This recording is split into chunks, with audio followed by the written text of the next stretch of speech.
قرآن کی حقانیت ایک ایسی ہے کہ جو رب کا کلام ہے، اس میں تغیر و تبدل یہ ممکن ہی نہیں۔ 1400 سال سے زائد کا عرصہ گزر گیا ہے، کوئی ایک زبر پیش بھی اوپر نیچے کر کے دکھائے نا جس سے اس کے معنی مفاہیم میں تغیر آ جائے۔ روایات ایک علیحدہ بات ہے کہ مختلف روایات میں جو قرآن پڑھا جاتا ہے،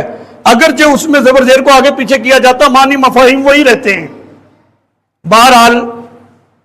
اس سے پتہ چلا کہ سب سے مضبوط دین دنیا میں روئے زمین پر جو انسان کو انسان بناتا ہے وہ اسلام ہی ہے۔ الحمدللہ یہ رسول اللہ صلی اللہ علیہ وسلم کی ہی تعلیمات تھی کہ وہ لوگ جو پانی پہ لڑے اور قتل و غارت ہوئی، وہ لوگ جو بکری کا ایک تھن سے دودھ نکال لیے 40 سال تک لڑتے رہے،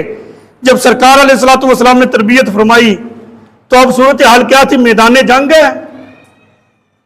نیچے پڑے ہوئے آخری لمحات ہے، زخموں سے چور ہیں، یہ ایک صدا بلند ہوئی الاتش، پانی چاہیے،